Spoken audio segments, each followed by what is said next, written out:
de la filosofía. Filosofía analítica.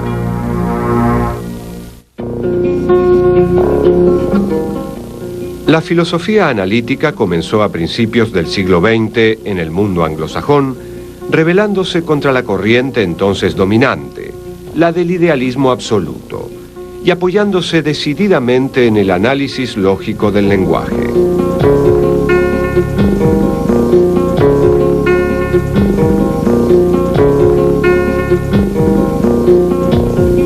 La escuela analítica desechó la metafísica en su totalidad al afirmar que las proposiciones formuladas por los metafísicos no eran suficientemente buenas como para ser siquiera falsas, sino que carecían totalmente de sentido. Mientras que el legado de la filosofía analítica como escuela de pensamiento está abierto al debate, su legado en tanto proceso histórico en los países de habla inglesa es irrebatible. Su objetivo primordial fue y es el de clarificar los temas filosóficos a través de la argumentación, el análisis y el rigor lógico. Una búsqueda que derivó inevitablemente en una investigación exhaustiva del significado y de lo que contiene, el lenguaje.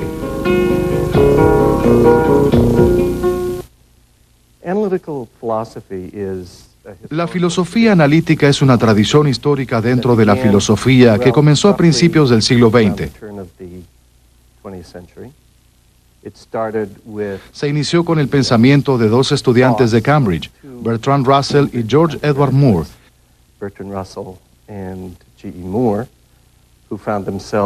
que se rebelaron contra los puntos de vista de sus profesores y de la filosofía dominante en esa época, que era absolutamente idealista.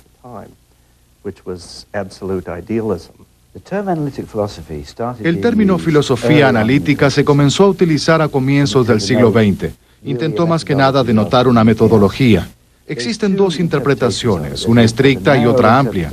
La interpretación estricta es que la filosofía analítica trata el análisis de los conceptos, particularmente a través del lenguaje. Tomamos un concepto como el del lenguaje, que es el que la gente siempre usa.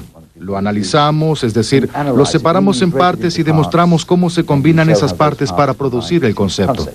La interpretación amplia no se diferencia demasiado de toda la tradición filosófica que comenzó con Platón y Aristóteles. No es algo distinto. ¿Cuál es esa tradición? Bueno, en Platón y Aristóteles se relaciona con las distintas virtudes intelectuales, como la claridad, la argumentación, la apertura a la objeción, la formulación rigurosa, la honestidad de pensamiento, el no ser oscurantista con las cosas. Esa es la tradición, y como ya sabemos, es básicamente una idea de no absorber los prejuicios y los cuestionamientos contemporáneos. Eso ha sido la filosofía desde Platón y Aristóteles. Entonces, eso es la filosofía analítica, y durante el siglo XX muchos filósofos pertenecieron a esta corriente, desde Gottlob Frege y posteriormente Russell, influido por Frege, y después Wittgenstein, influido por Russell y Moore y muchos otros. Gottlob Frege era una figura relativamente oscura en sus días, un matemático que asumió la tarea de demostrar que las leyes de la aritmética se reducían a la lógica, una posición conocida como logicismo. En la búsqueda de su objetivo, realizó la mayor contribución individual al estudio de la lógica en la historia de esta disciplina y sentó las bases para el estudio riguroso del lenguaje que iba a caracterizar a la filosofía analítica. Sin embargo, solo en retrospectiva, Frege fue reconocido como el abuelo de la filosofía analítica. Su trabajo fundamental, Fundamentos de la Aritmética, fue tenido en cuenta por Bertrand Russell, quien se transformó en su discípulo. Su Principia Mathematica, escrita junto con Alfred North Whitehead, le debe mucho al trabajo de Frege.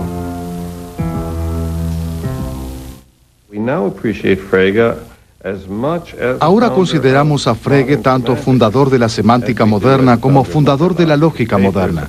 Sus trabajos sobre sentido y denotación y otros trabajos, además de sus propios intentos de nivelar los inconvenientes para reducir la matemática a la lógica, son un objeto de estudio continuo. Yo diría que aún hoy es probablemente considerado como uno de los 6 grandes filósofos analíticos. Junto con el Organon de Aristóteles, Principia Mathematica es quizás el libro de mayor influencia en la lógica jamás escrito. Popularizó la lógica matemática y forjó la reputación de Russell. Otra de las primeras figuras importantes en la filosofía analítica fue George Edward Moore, quien sostenía que el propósito de la filosofía no era debatir la verdad de las creencias del sentido común acerca del mundo, sino analizar su significado.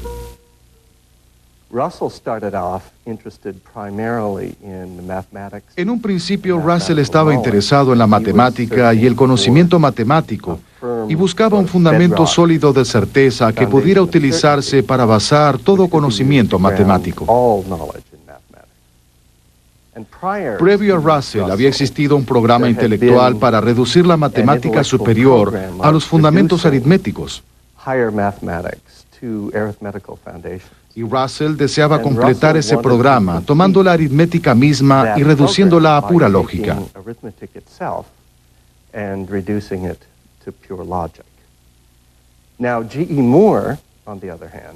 George Edward Moore, por otro lado, comenzó con los estudios clásicos y fue atraído hacia la filosofía por Bertrand Russell, pero no estaba interesado en la filosofía matemática. Él quería encontrar un punto de partida esencialmente para la filosofía no matemática ordinaria, y argumentaba que el punto de partida tenía que estar en nuestro sentido común preteórico, las certezas. Certezas tales como la certeza de que somos seres conscientes, que vivimos en un mundo de objetos materiales en compañía de otros seres conscientes. Y sostenía que la teoría no filosófica, sea escéptica o no escéptica, podía alguna vez tener una autoridad mayor que la de ellas, la autoridad de este sentido común preteórico, las convicciones. Por eso, para él, el trabajo de la filosofía no era el de demostrar o refutar ninguna de estas afirmaciones centrales, sino el de analizar lo que queremos expresar por seres conscientes, por conocimientos, por objetos materiales. Y pensaba que este análisis podía ser informativo y que podría revelarnos por qué en realidad tenemos motivos para querer conocer lo que hacemos. Y este énfasis en el análisis fue transmitido luego a Russell, quien trató de analizar las proposiciones aritméticas en términos de proposiciones muy complejas de lógica pura. Russell y Broad y Moore, que eran filósofos analíticos británicos, realmente estaban interesados en el análisis de conceptos, al menos en parte, o en decir algo acerca de qué eran los conceptos, especialmente Broad y Moore, tal vez más que Russell. Eran todos amigos y pertenecían a una generación que comenzó alrededor de 1903 o 1904, a principios del siglo XX. Además, estaba el positivismo lógico, que en ese entonces se denominaba a sí mismo empirismo lógico, que es de donde Herbert Feigl provenía. Y también pueden incluirse en la filosofía analítica los llamados filósofos del lenguaje ordinario británico, que era en sí misma una denominación errónea, porque los más famosos como Austin, Elizabeth Anscombe y Gilbert Ryle en realidad fueron mucho más que analistas del lenguaje ordinario.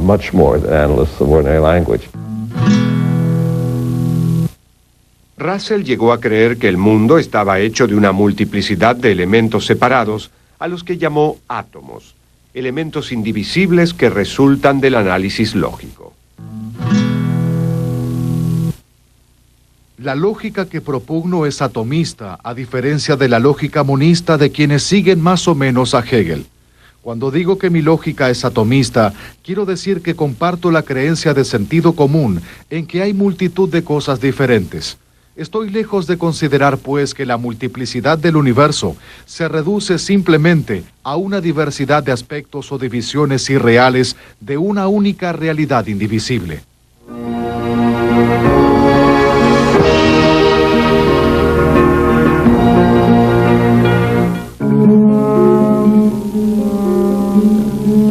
Russell y su antiguo alumno Ludwig Wittgenstein desarrollaron un sistema de filosofía denominado atomismo lógico, basado en la premisa de que existe un isomorfismo entre la estructura lógica oculta del lenguaje, por un lado, y la estructura de realidad por el otro. Sostenían que las proposiciones complejas están compuestas por proposiciones atómicas o elementales que describen los hechos atómicos que componen el mundo. El análisis de nuestro lenguaje ordinario cotidiano revela una tremenda confusión e inconsistencia. Los problemas filosóficos son simplemente confusiones lingüísticas, y el modo de progresar en filosofía es disolver dichas confusiones con el detenimiento apropiado para permitir que las oraciones expresen qué son realmente estos problemas filosóficos. Los hechos atómicos no admiten ulteriores análisis, son simples e independientes entre sí. El valor de verdad de las proposiciones elementales se establece a partir de los hechos atómicos que pueden ser descubiertos a través de un análisis riguroso y lógico. Y sería posible, al menos en teoría, determinar la verdad de una proposición filosófica con la precisión de una ecuación matemática. Una nueva era en la investigación filosófica había comenzado y una nueva generación de filósofos aceptó el desafío. Entonces podemos ver que los filósofos estarían pensando, bueno, quizás podríamos hacer esto de un modo más general, ¿no sería bueno? Rudolf Carnap, que era uno de los primeros positivistas lógicos, escribió un libro acerca de los fundamentos del conocimiento empírico, intentando aplicar técnicas lógicas, las mismas que Russell y Whitehead habían usado para explicar la ciencia matemática, para analizar la ciencia empírica. Y Russell también estaba interesado en ese proyecto. Tomaríamos las proposiciones de la física, las traduciríamos a un grupo privilegiado de proposiciones que fueran lógicamente impecables. También deberíamos tomar lo que ellos llaman primitivas, que son lo que las palabras significan realmente en las proposiciones. Y Carnap y Russell pensaban que las primitivas se referían a impresiones de los sentidos, sensaciones primitivas y percepciones del mundo. Entonces plantearon esta idea de que podríamos abordar estos temas tradicionales usando técnicas lógicas. Ludwig Wittgenstein fue una de las más brillantes figuras de la filosofía del siglo XX. Como su mentor, Bertrand Russell, sostenía que el lenguaje cuenta con un número de proposiciones complejas o moleculares compuestas de proposiciones elementales. Wittgenstein llamó tautologías a las proposiciones necesariamente verdaderas y contradicciones a las necesariamente falsas. Las tautologías y las contradicciones no describen nada del mundo. Wittgenstein comenzó a trabajar en su primer libro, Tractatus Logico-Philosophicus, mientras combatía en las trincheras durante la Primera Guerra Mundial y más tarde en un campamento de prisioneros en Italia.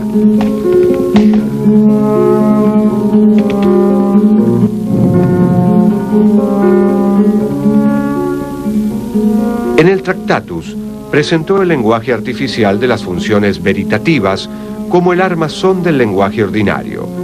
Un lenguaje artificial o lógicamente perfecto sería aquel que, por contar con una simbolización precisa, dejaría en evidencia la estructura atómica de los hechos.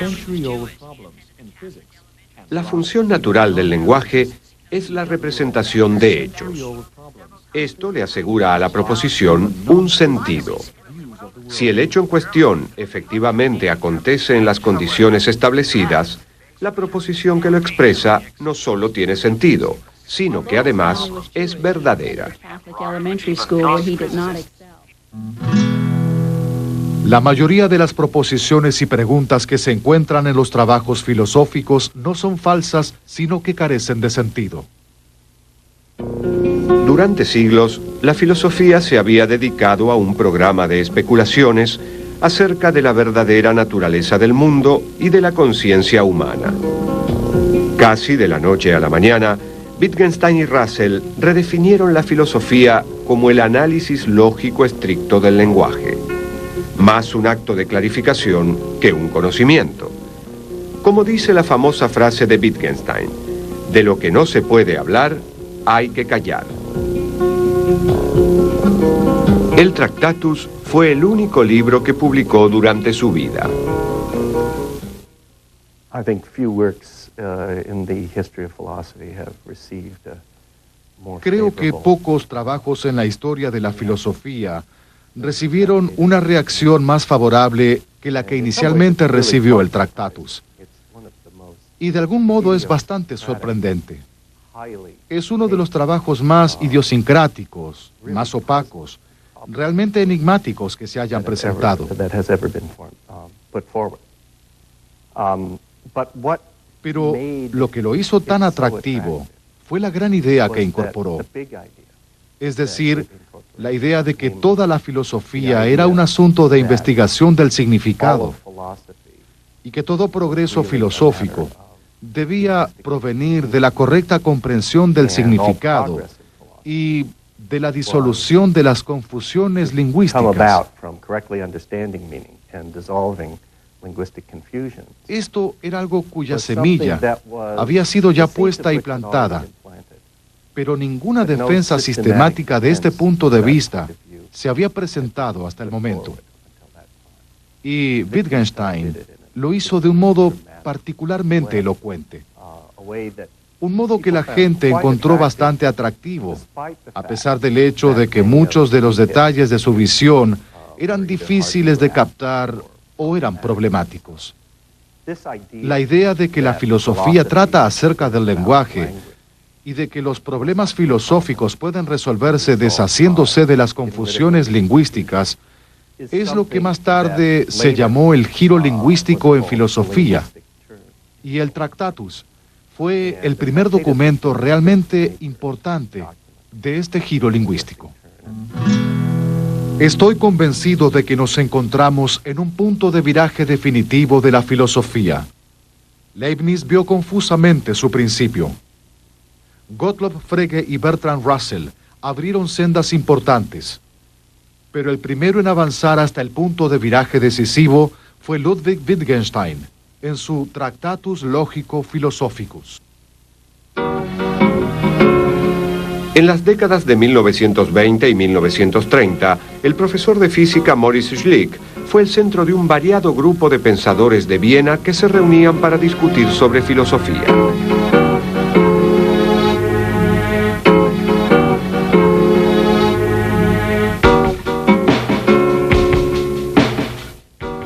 Fueron conocidos como el Círculo de Viena. Y entre sus miembros estaban Rudolf Carnap, Otto Neurath y Kurt Gödel. En esas reuniones comenzó a gestarse el positivismo lógico, uno de los movimientos más profundamente influyentes del siglo XX. El positivismo lógico afirmaba que el único discurso con sentido era el científico. Con su énfasis en el sentido y el significado, el Círculo de Viena le debe mucho a los primeros trabajos de Wittgenstein.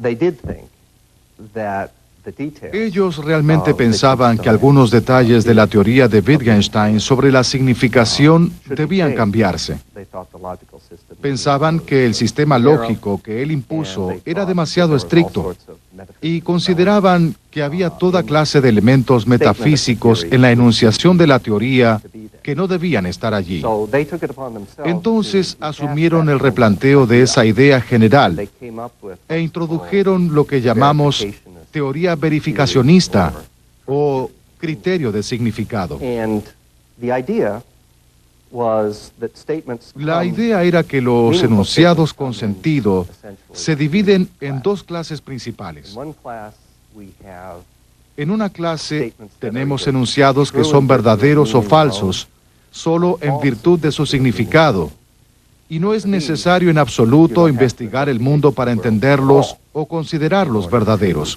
understand them or know them to be true or false.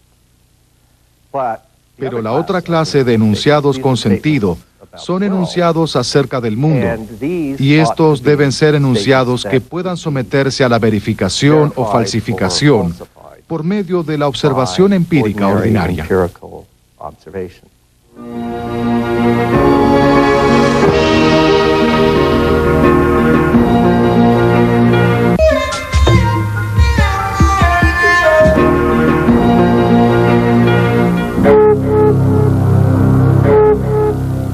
En 1929, el Círculo de Viena publicó su texto Manifiesto Científico Universal, el Círculo de Viena, que propuso que los únicos enunciados con sentido eran aquellos empíricamente verificables o basados en la lógica y en la matemática. Todo lo demás se consideraba emotivo. Como consecuencia, el positivismo lógico sostenía que las proposiciones de la metafísica, la ética y la estética no eran enunciados en absoluto. Los enunciados de la ética y de la estética eran órdenes. No matarás. O exclamaciones básicas de aprobación o desaprobación. No me gusta el impresionismo o viva el cubismo. Y los enunciados de la metafísica simplemente carecían de sentido. El sentimiento o la actitud armoniosa que los metafísicos tratan de expresar en un sistema monístico está más claramente expresado en la música de Mozart. Los metafísicos son músicos sin habilidad musical.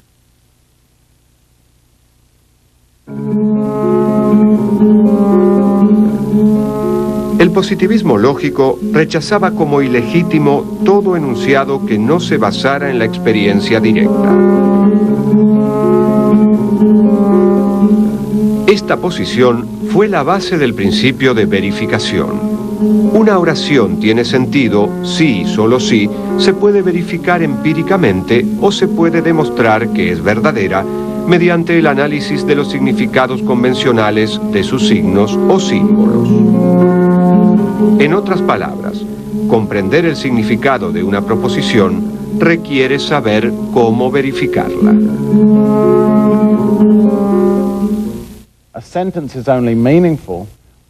Una oración solo tiene sentido cuando la podemos verificar con la experiencia, por alguna experiencia visual o auditiva o cualquier tipo de experiencia. Cuando una oración no puede ser verificada o demostrarse o probarse que es al menos bastante probable o algo así por la experiencia, entonces carece de sentido y realmente, literalmente no tiene sentido en absoluto. Ni siquiera es falsa, carece de sentido. No es que sea incorrecta. Es como cuando un gato ronronea. No es correcto o incorrecto, es solamente un ruido. Los positivistas lógicos sostenían que las hipótesis científicas podían reducirse a lo que denominaron enunciados protocolares, que son los informes básicos de la observación directa. Estos informes forman la norma mediante la cual se verifican otros enunciados empíricos. Este punto de vista planteó la siguiente pregunta. ¿No sería necesario también verificar los propios enunciados protocolares? Otto Neurath comparó el conocimiento a un barco que debe ser continuamente reconstruido mientras aún está en el mar. Reconciliar la objetividad de la ciencia con la subjetividad de la experiencia personal presentó un desafío al Círculo de Viena. Si la experiencia adopta la forma de datos de naturaleza privada, ¿cómo puede la ciencia lograr la actitud imparcial a la que aspira? Neurath y Rudolf Carnap trataron de resolver este conflicto con una versión revisada del materialismo denominada fisicalismo. El objetivo del fisicalismo era convertir a la física en el catalizador que unificara a todas las ciencias. Afirmaba que todo lo que existe o sucede puede describirse totalmente a través del lenguaje de la física. Aquí estaba entonces el santo grial del positivismo lógico, un lenguaje científico que podía, en teoría, darle la voz a todas las ciencias.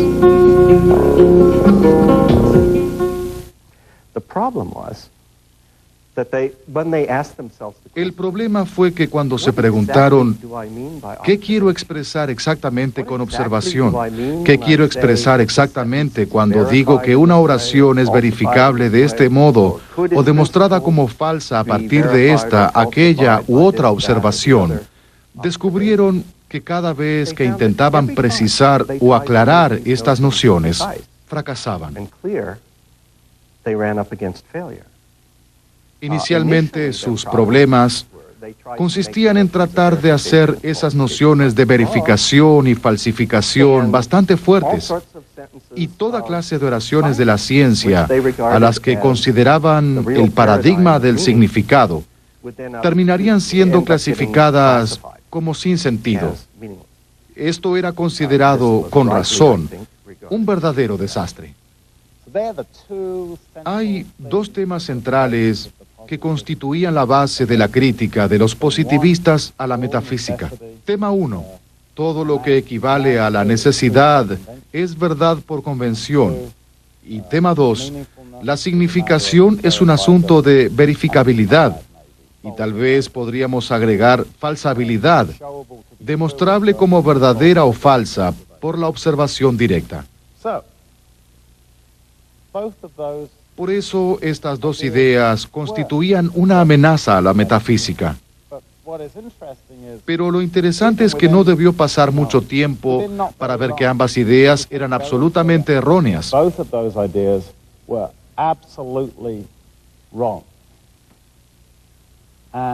Y no es llegar demasiado lejos decir que hay una suerte de consenso en la filosofía contemporánea angloamericana. Y no quiero hablar de algo que desconozco. Por eso hablo de filosofía angloamericana. Hay una suerte de consenso. Esas ideas estaban mal dirigidas, simplemente mal dirigidas. 2 años después de la muerte de Ludwig Wittgenstein, se publicó su libro Investigaciones filosóficas. La obra representó entonces una separación radical de sus primeros trabajos e influyó de manera continua en el modo en que se maneja la filosofía.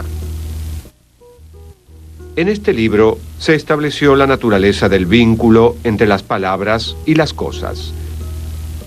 Wittgenstein sostuvo que no existe la experiencia primitiva o prelingüística. Toda experiencia es lingüística. Adquirir el lenguaje es adquirir un modo de experimentar el mundo.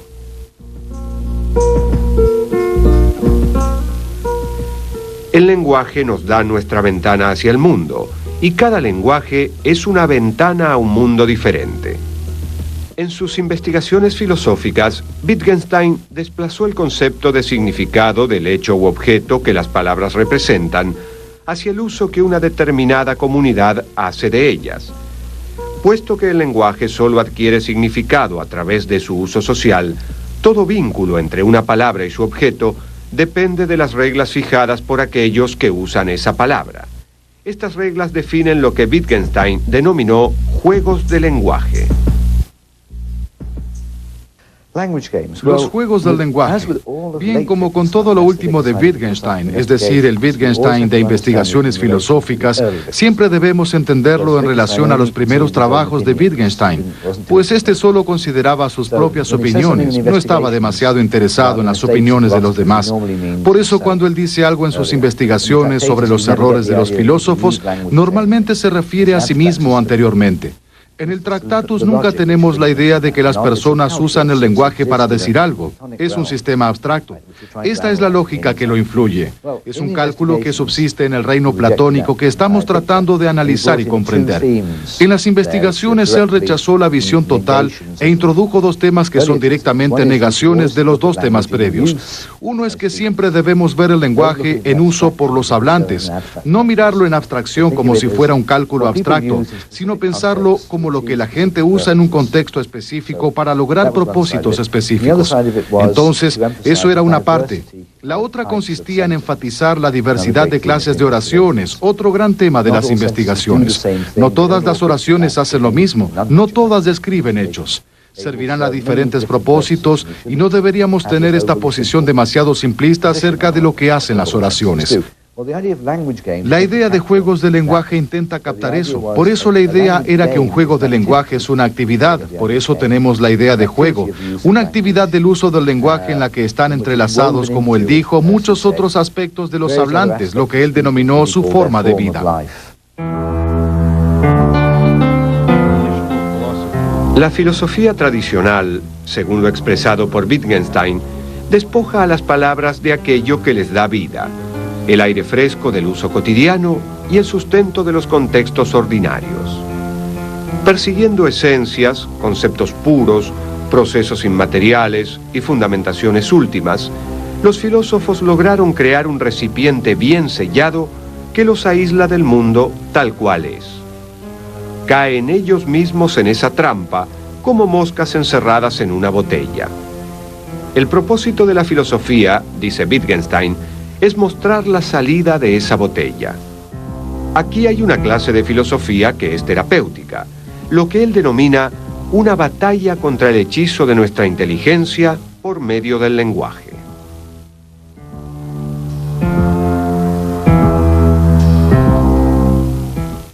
Pensemos en herramientas. Dentro de una caja hay un martillo, pinzas, un serrucho, un destornillador, una regla, pegamento, clavos y tornillos. Las funciones de las palabras son tan diversas como las funciones de estos objetos.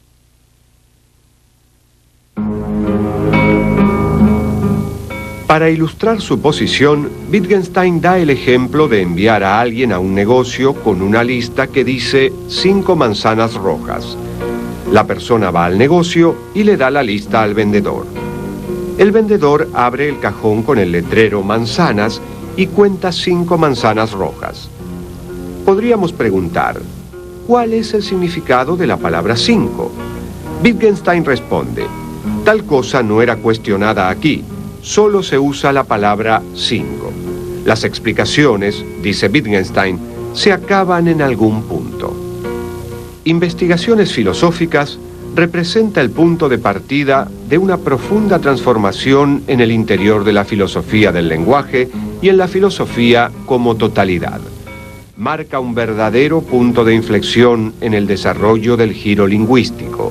Es el llamado giro pragmático.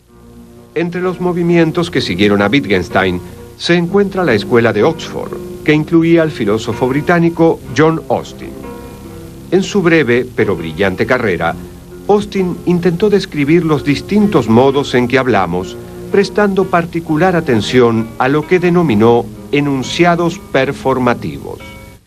Los performativos son oraciones directamente relacionadas con una acción, no porque expresen tal acción, sino porque la realizan. Típicamente, estos actos de habla comienzan con las palabras yo prometo, yo juro, yo perdono, etc. Si alguien se está casando y la persona que está celebrando el matrimonio dice, los declaro marido y mujer, cuando lo hace, al hacerlo, los transforma en marido y mujer. Él no expresa que son marido y mujer, él los hace marido y mujer. Entonces lo que Austin denomina acto de habla es algo que produce algo. No es simplemente la idea de que si vamos por el mundo haciendo enunciados, llevamos a cabo actos de habla. Y entonces, partiendo de eso, Austin analizó lo que los actos de habla implicaban e hizo varias distinciones entre los aspectos de un enunciado. Habló acerca del núcleo de un enunciado, que es lo que éste significa en su sentido literal. Y habló de la fuerza ilocucionaria de un enunciado. La fuerza ilocucionaria es una orden, una promesa, una declaración, una pregunta. Entonces, si tenemos estos dos enunciados, cierra la puerta y quiero que cierres la puerta, ambos de algún modo expresan el mismo significado, la misma proposición. Como algunos lo llaman a veces, no hay una palabra adecuada para ello, pero tienen una fuerza ilocucionaria diferente. Una es una orden, la otra una declaración. Hizo esta distinción y también distinguió esas dos cosas de la fuerza perlocucionaria, que es lo que el hablante está intentando hacer al expresar el enunciado. Lo que Austin hizo fue llevar la atención de los filósofos al funcionamiento del lenguaje, desde el punto de vista de entender realmente al lenguaje en sí mismo. Esto es lo que se denomina la teoría del acto del habla, el análisis del uso del lenguaje y los varios tipos de oraciones que podemos usar.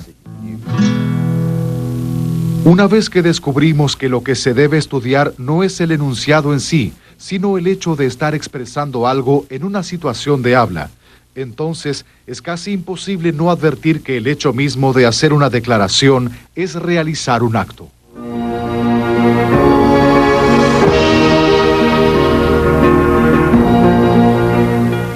Gilbert Ryle tomó la noción de que los problemas filosóficos surgen de un uso equivocado del lenguaje y lo aplicó al problema de la relación entre la mente y el cuerpo.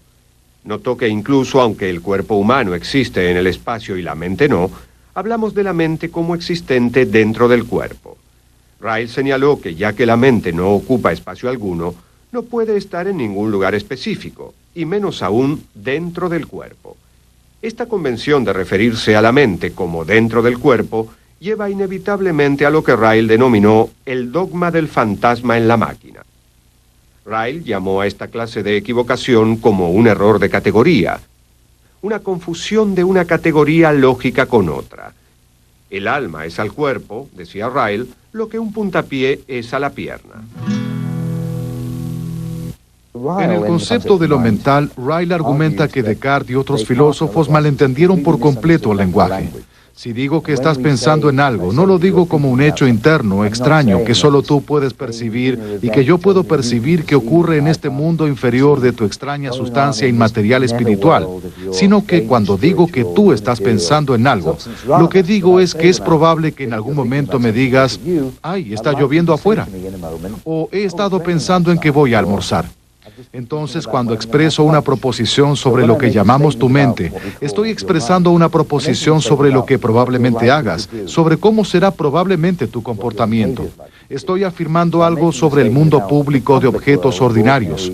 Estoy expresando una clase especial de proposición sobre eso, y una de las ideas de Ryle era que estaba expresando lo que generalmente se conoce como propensión, es decir, tú tienes una cierta predisposición, lo cual significa que harás algo en ciertas circunstancias.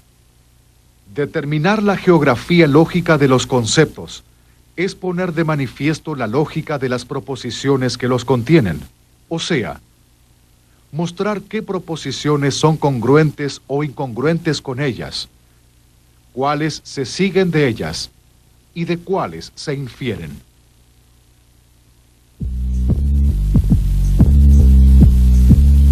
Así como el Círculo de Viena intentaba continuar el trabajo del Tractatus de Wittgenstein, los filósofos posteriores trataron de refinar el trabajo de los positivistas. La distinción entre enunciados analíticos y sintéticos residía en el núcleo del positivismo lógico. Como las ecuaciones matemáticas, los enunciados analíticos adquieren significado a partir de las definiciones de sus palabras o símbolos. La frase "todas las mujeres son hembras" es verdadera porque las definiciones de mujer y hembra permiten que el enunciado sea verdadero. Los enunciados sintéticos, en contraste, requieren de experiencia del objeto para determinar su verdad o su falsedad. Aquí es donde entra en juego la idea de verificación de los positivistas. El enunciado "hay 9 planetas en nuestro sistema solar" debe verificarse para que sea verdadero.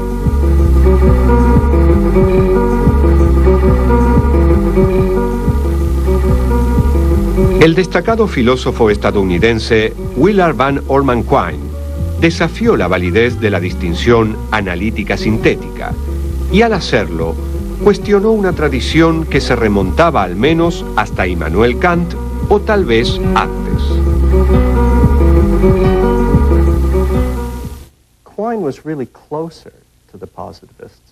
Quine en cierto modo estaba realmente más cerca de los positivistas que algunas de las personas del otro grupo, el grupo de Wittgenstein. En 1951, Quine publicó un artículo llamado "Dos dogmas del empirismo", que recibió una importante respuesta de una parte de la comunidad filosófica. Entonces, aquí está lo que no funcionó correctamente en la teoría de verificación en manos de los positivistas. ¿Estaban equivocados en que la verificación es la clave para el significado? No. La aplicaron equivocadamente. Trataron de aplicarla a oraciones una por una, pero en realidad solo puede aplicarse a sistemas completos de oraciones que expresan nuestras teorías completas del mundo. Ahora, había un segundo escenario, según Quine, que se relacionaba con esto, y era la doctrina positivista de que hay una clase de oraciones analíticas que expresan verdades que son totalmente independientes de cualquier declaración acerca del mundo. Son verdaderas solo en virtud del significado. Pero, dice Quine, ahora que sabemos que el significado es holístico, sabemos que las oraciones no tienen esta clase de significado independiente. Todas las oraciones obtienen su significado mediante la contribución que hacen a toda nuestra teoría completa, y en principio ninguna oración está exenta de ser revisada si las predicciones acerca de la experiencia llevadas a cabo por nuestra teoría completa resultan falsas. Entonces, el resultado final es una visión en la que Quine conserva la concepción verificacionista central acerca de qué es el significado, pero rechaza el punto de vista de que hay una clase especial de oraciones que implican análisis puramente conceptuales y que constituyen los problemas especiales de la filosofía.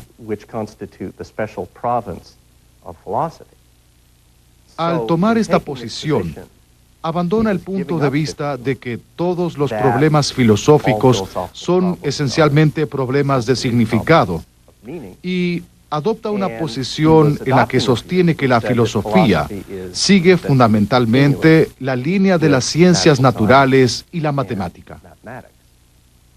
Para Quine, la ontología, el estudio de la existencia o del ser, es simplemente la investigación de lo que está implícito en el lenguaje. En consecuencia, los filósofos deben tratar con las presunciones ontológicas del lenguaje, aunque lo que hay no depende del uso que hacemos del lenguaje. Lo que decimos que hay sí depende del lenguaje. Quine concebía al lenguaje como un todo estructural que responde a la experiencia como entidad única. La experiencia penetra la capa exterior y se filtra, aunque de manera diluida, hacia el núcleo interior. De este modo, no existe una clara distinción entre las proposiciones hechas a partir de la experiencia y aquellas hechas independientemente de la experiencia. En el fondo, Quine era un empirista pragmático que creía que todos los esquemas conceptuales, la ciencia y la lógica incluidas, son simplemente herramientas que sirven para entender el mundo. Cada hombre recibe una herencia científica además de una continua descarga de estimulación sensorial, y las consideraciones que lo guían en la alteración de su herencia científica para adaptar sus continuas impresiones sensoriales son, en el caso de que sean racionales, pragmáticas. Al tiempo que la filosofía analítica cambió su enfoque del lenguaje hacia la epistemología, también se dividió en otras áreas con mayor afinidad natural por el modo analítico.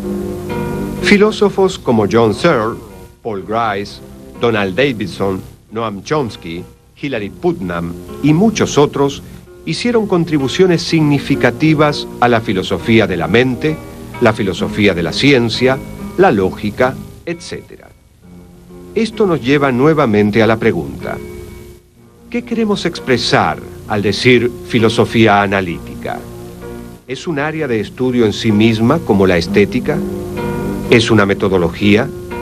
¿Es simplemente un contrapunto a la tradición continental de Hegel en adelante? Recuerdo que Gilbert Ryle una vez dijo, la última vez que lo vi, en realidad Platón fue un filósofo analítico, Aristóteles fue un filósofo analítico, Hume fue un filósofo analítico. ¿Quién no fue un filósofo analítico? Bueno, agregó, Hegel o cualquier cosa que haya surgido de Hegel, entonces él es casi negativo. Mientras no tengas nada que ver con esa confusa cosa alemana, eres un filósofo analítico. Creo esa es la razón por la cual es realmente imposible decir qué es la filosofía analítica, pero sí puedo decir qué es lo que los filósofos analíticos leen y toman seriamente. Leen a los positivistas. Nadie es un positivista hoy en día, pero leen a los positivistas. Leen a Carnap. Hay toneladas de artículos acerca de lo que Carnap quería decir realmente. Leen a Quine. Reaccionan ante Quine. Reaccionan ante una tradición para la cual la lógica era tremendamente importante. La filosofía de los siglos pasados, con la que estamos familiarizados, tomó a menudo la forma o la estructura de grandes sistemas o perspectivas integrados que nos permiten conectar los puntos de vista de un tema con los puntos de vista de un montón de otros temas diferentes. Y en la filosofía analítica hubo algunos grandes sistemas y grandes ambiciones filosóficas. Sin embargo, eso no agota la filosofía analítica. Existe un sentido generalizado entre los filósofos analíticos de que una buena manera de hacer filosofía es comprometerse con investigaciones muy intensas, centradas en problemas y áreas problemáticas particulares, manteniendo otros asuntos importantes lo más lejos posible. Entonces lo que hay que dejar a un lado de todo esto es cuando la gente dice los filósofos analíticos están solo interesados en analizar el habla ordinaria o en nuestros conceptos. Eso es una caricatura de lo que ocurría. Se trataba de un intento por continuar con las antiguas tradiciones mediante técnicas nuevas que parecían ser y eran realmente impresionantes y prometedoras.